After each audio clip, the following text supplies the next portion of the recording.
All right, guys, so welcome to Daddy Share Space and welcome to my shop. So right here I have two Festool devices here. This is the Festool FSWA. It is a track saw rail guide square. This particular one has the ability to protract from 60 degrees to 60 degrees in each direction, so that would be to the left or to the right. This one here is strictly a right angle, and it is the FSWA 90. Now, let me just show you real quickly how these attach to a track. All right, so this here is the FS 800 rail, as you can see here. And so we'll put on the conventional one first, which is the FSWA 90. And the way that it attaches is, if you can note right here, there is a groove that runs along this track. And this portion right here is actually going to slide into that groove. So let's go ahead and slide that in. And if you'll note, this portion of the rail is actually going to reference on this bar right here. So this will slide in, and once it's on the rail, you have this clamp. It grabs the rail and you lock it in. Now the device is one unit. All right, and what this gives you the ability to do is you can butt your workpiece up against this portion, and then that gives you a 90-degree cut when you run your track saw on this line. So that is the functionality of this particular device, a right angle rail square. Now, I'm going to remove this one. We're going to set this to the side. This is the updated version. This is, again, the FSWA by Festool. If you look in the top here, you can see there are channels, right? If you look straight down, you look on the bottom, there are channels that go all the way along here. Now, in order to put this on the rail, you have to line up the channel, and then you have this nut here, and that needs to line up with the actual T-track underneath as before. So it slides in like that, and as you can see here, these grooves here are actually lining up and guiding the device onto the rail. And it's also, the T nut is in this rack down here, which is on the opposite side of this black nut right there. So once you get it in there, now if you take a closer look here, as you can see, there's quite a bit of play back and forth in this device, in this configuration, without it being clamped. Here's the clamp, which is similar to the other one. So you have play between from here to here, from here to here, from here to here, from here to here on this particular portion of the track. It's not meant to be snug. But if you look from here to here, which is roughly about 35 millimeters, and from here to here, which is another 35 millimeters, that is going to be the portion that is actually referencing when you actually clamp. So you're not really referencing here, here, here, or here, but rather this clamp is pulling the rail, and it is referencing on these two portions of this particular device. Now, these portions here and here are representative of this same bar that goes across here. So this is one continuous bar. As a matter of fact, I'll put it on the other side of the rail so you can see what I mean. And as you see the reference here, you're going to see, you see there's play. It's going to be the same play with these four, let's call them fingers, if you will. But when you come over here and you snap this down, all the play is gone, and all the play is gone here. So the actual squaring of the device is based upon the bar and the clamp. And here it is these two portions of bar and the clamp. That's what's giving you your 90 degree. And that's based upon these being machined in a precision way. Now, moving on, I got a question about the fitment of not particularly this Makita rail, because I've actually done a video about this, but about the new Milwaukee rail. If you take a look right here on the tip of this rail, there's a little ledge right here, right? And that right there, this portion is the anti-tip feature that's on this rail. The Festool rail does not have that anti-tip feature.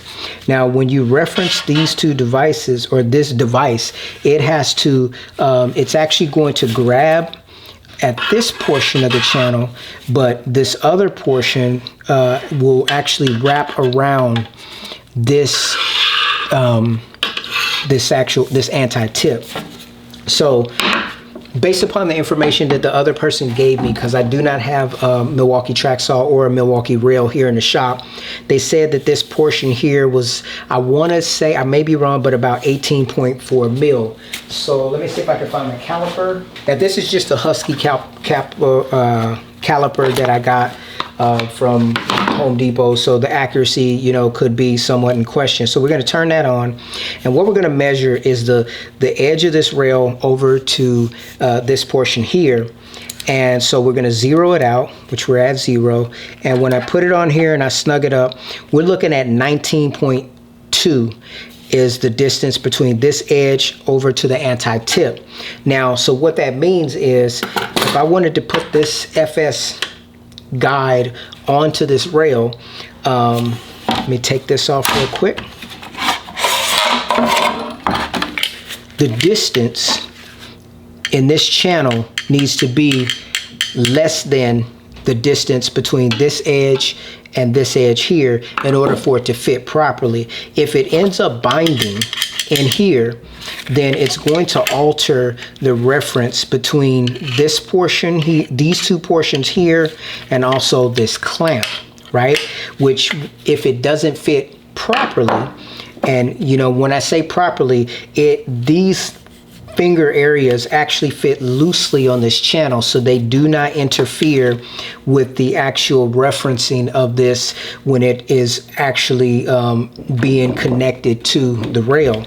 Now, if you start to introduce friction in between these grooves, then it could cause these two plates here to not sit flush, which means that there's a way that this could be skewed. Because, you know, I don't know this for certain, but let's take a measurement on the inside. If I take this, the caliper, and I re-zero it, and I'm going to put it in here inside of this portion, and what I'm getting is about 18.39 is what I got here. Now you have to take that with a grain of salt, because these are tapered in. It's a rounded bottom on both sides, so it's rounded in this corner and rounded in this corner. So I'm going to re-zero, and I'm going to open this up, and here it's saying 18.28. Here it's saying 18.37, 18.41. So what that is telling me is that the machining in here is not 100% accurate or consistent. It could be my measurement, but I wouldn't trust that this is 100% accurate all the time between here. Now, you got to multiply that times 4. So if I zero this, I'm measuring this one. This one is saying it's about 18.15. Coming back and zeroing again. This next one is saying it's 17.95. Let's zero it again. And then this last one here is saying that it's 18.37. And then let's try it again. Yeah, so 18.37. So what you're seeing is that the reference between this here and these two portions on all 4 segments, which I'll point them out on the top, that's this, this, this, and this, is not necessarily 100% the same, because the referencing points, as I said before, is here and here. So that being said, in theory, the person that was asking me a question was wondering, and I think I have this right, if they could just cut off these fingers right here, these ledges, so that there is no connection with the anti-tip. What that would do is make this device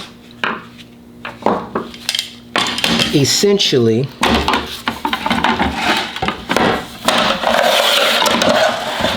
into this device right here, where there is no other side of reference. So this particular device, even though it's Festool branded, it will attach and square up with no problem, because it does not have the overlapping fingers to hold on to the rail. So would I personally recommend buying this and cutting off these tips to use this? Honestly, I would not. I would not do that. But obviously, if you were a person that was a little bit more gully than me, yeah, in theory, it looks like you could cut off those tips, and you would rely solely upon these portions right here to reference the edge of the rail, which would be giving you your 90-degree cut. So anyways, I hope that this video helps for the person that had the question. Thank you for taking time to watch the video, and I'll see you in my next one.